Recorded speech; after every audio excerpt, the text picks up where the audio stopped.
油あるから。もう焼けてる。もうが。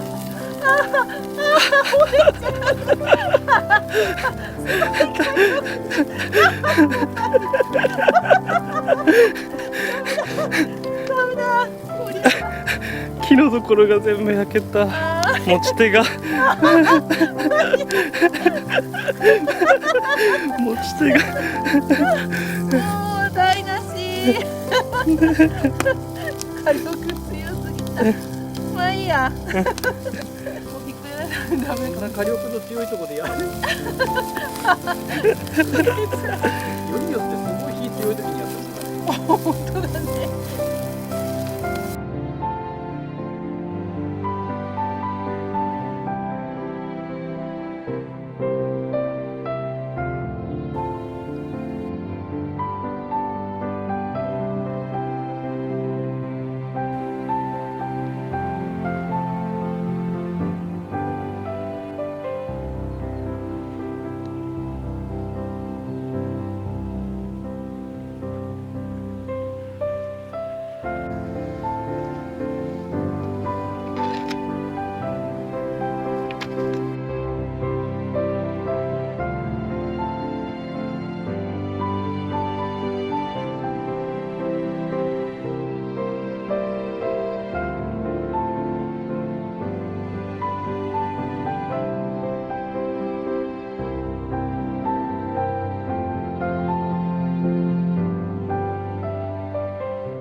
離れて見ればそこには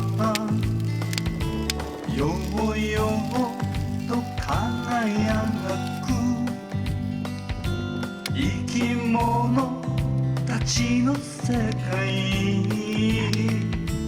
まばゆい朝日が部屋に差し込み、君の小さなあくびとおはよう。田舎で暮らそう、目を閉じれば僕らを迎えてる森の歌。